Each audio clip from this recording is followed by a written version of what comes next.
When an object is shot from the bottom of a long, smooth, inclined plane kept at an angle 60 degree with horizontal,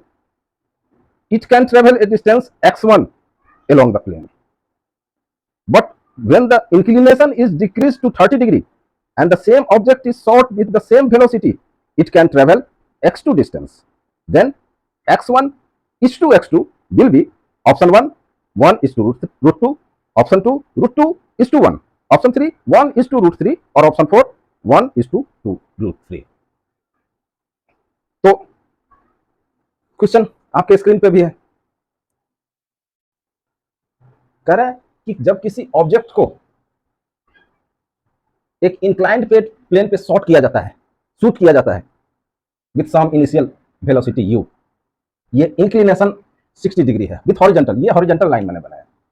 this is horizontal line, horizontal के साथ inclined plane जो है ये inclined plane है, ये यानी ढलवा सतह, एक 60 डिग्री एंगल वाले ढलवे सतह पर किसी ऑब्जेक्ट को किसी इनिशियल वेलोसिटी u से शूट किया जाता है ऊपर की ओर, तो उसके द्वारा चली गई दूरी जो है वो x1 है, यहां से यहां तक कुछ ऊपर जाकर के वो रुक जाएगा। दूसरे केस में इंक्लिनेशन जो है, इंक्लाइंड प्लेन का इंक्लिनेशन घटा करके 30 डिग्री किया, पहले 60 डिग्री था, अब इसको 30 डिग्री कर दिया गया, सेम ऑब्जेक्ट को सेम इनिशियल वेलोसिटी से शूट किया जाता है अगेन ऊपर की ओर अलोंग द प्लेन, तो उसके द्वारा चली गई दूरी, ये ऑब्जेक्ट यहां जाकर के यहां तक पहुंचकर रुकेगा, फिर वापस आएगा, वो बात अलग है, इतना x2 दूरी ये तय करता है। तो हमको बताना है कि x1 is to x2 is equal to what? This is the question. इन दोनों डिस्टेंसेस के रेशियो क्या है? Same object, same velocity but different inclination, तो दोनों परिस्थितियां अलग अलग है। अगर हम एनालाइज करें चीजों को तो पहली वाली परिस्थिति में u सेम है, दोनों में u सेम है, ये डिस्टेंसेस अलग अलग होंगे और इंक्लिनेशन अलग अलग है, ऐसे भी बोल सकते हैं। लेकिन इसको अपोज करने वाला जो फोर्स है, इस चीजों को एनालाइज करें तो ये हम पाएंगे कि इस पर जो फोर्स लग रहा है ये नीचे की ओर लग रहा है, mg is the force acting on the object downwards toward the centre of the earth, यानी एक्सेलरेशन जो होगा इस डायरेक्शन में होगा, नीचे के डायरेक्शन में, इसके डायरेक्शन में या u के डायरेक्शन में या u के अपोजिट डायरेक्शन में जो एक्सेलरेशन होगा, एक्सेलरेशन यहाँ क्या होगा, एक्सेलरेशन g होगा, g एक्सेलरेशन इस डायरेक्शन में होगा, इसके डायरेक्शन में या इसके अपोजिट डायरेक्शन में g क्या होगा, इसके अपोजिट डायरेक्शन में g इतना होगा, इसका वैल्यू होगा, यदि ये m को हटा दें, g इधर की ओर लग रहा है, नीचे की ओर लग रहा है, तो u के अपोजिट डायरेक्शन में g कितना लग रहा है, ये इस एंगल पर डिपेंड करेगा। और ये होता है g, इसका वैल्यू जो होगा, this component of g if it is g1 then g1 is equal to लिख सकते हैं g sin 60, g1 is equal to g sin 60। किस डायरेक्शन में फोर्स लग रहा है ये देखना है, इसके डायरेक्शन में लगने वाला जो एक्सेलरेशन है, इसके अपोजिट में एक्सेलरेशन लग रहा है, ये रिटार्डेशन है, ये उसका वैल्यू है मैग्नीट्यूड g sin 60। ठीक, इस क्षेत्र में यहां पर देख लीजिए, यहां पर g2 का वैल्यू कितना होगा, g तो एक नीचे की ओर लग रहा है, एक्सेलरेशन है, एक्सेलरेशन का डायरेक्शन डाउनवर्ड है, u के अपोजिट डायरेक्शन उसका कंपोनेंट जो होगा ये वाला, ये अगर g2 है तो g2 is equal to g sin 30 degree, g2 is equal to g sin 30 degree.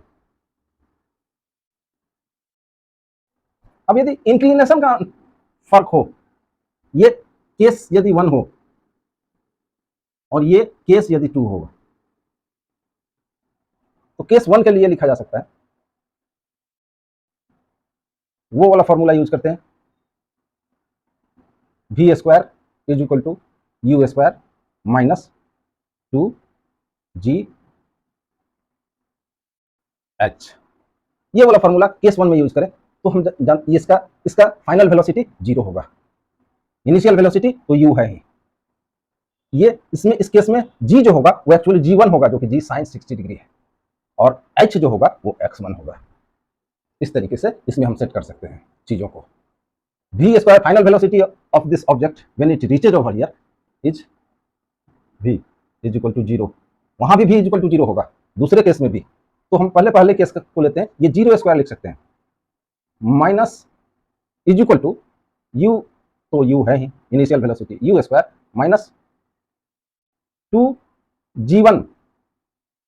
x1 ऐसे लिख सकते हैं। g1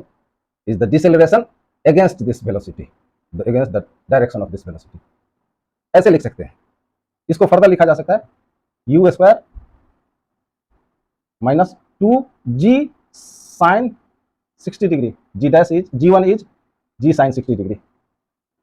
x1, ये लिखा जा सकता है। यहां से लिख सकते हैं u square is equal to 2 u square is equal to 2g sign 60 degree x1। इसको फर्दर किया जा सकता है u square is equal to 2g sign 60 degree x1। दूसरे केस में को ले, अगर case number 2 same formula use करें, v square is equal to u square minus 2gh, यहां भी फाइनल वेलोसिटी इसका 0 होगा, 0 square minus is equal to u square minus 2, ये g2 हो जाएगा, यहाँ पे g2 हो जाएगा। g2 क्या है, g साइन 30 डिग्री है, माइनस g साइन 30 डिग्री। यहाँ h क्या है, h x2 है, the distance travelled by the object, ये x2। यहां से लिख सकते हैं u square is equal to 2g sine 30 degree x2। तो पहले केस से जो निकल करके हमको इक्वेशन एक मिला वो ये मिला, और दूसरे वाले से हमको ये इक्वेशन, इसको इक्वेशन 2 और उसको इक्वेशन 1 मान लेते हैं। अब जरा इक्वेशन 1 में इक्वेशन 2 से डिवाइड करें, on dividing equation 1 by equation 2 we will get u1 divided 2, लिख देता हूं, is equal to u square divided u square that is 1 is equal to 2g sign 60 degree x1 upon 2g sine 30 degree x2, 2g sign 60 degree x1 upon 2g sine 30 degree, ये x1 है, ये x2। इसको further लिखा जा सकता है, यहां पे लिख दे रहा हूं 2g कैंसिल, 2g बचा क्या, इसको लिखा जा सकता है फर्दर x1 साइन 60 या x1 by x2 is equal to sine 30 by sine 60।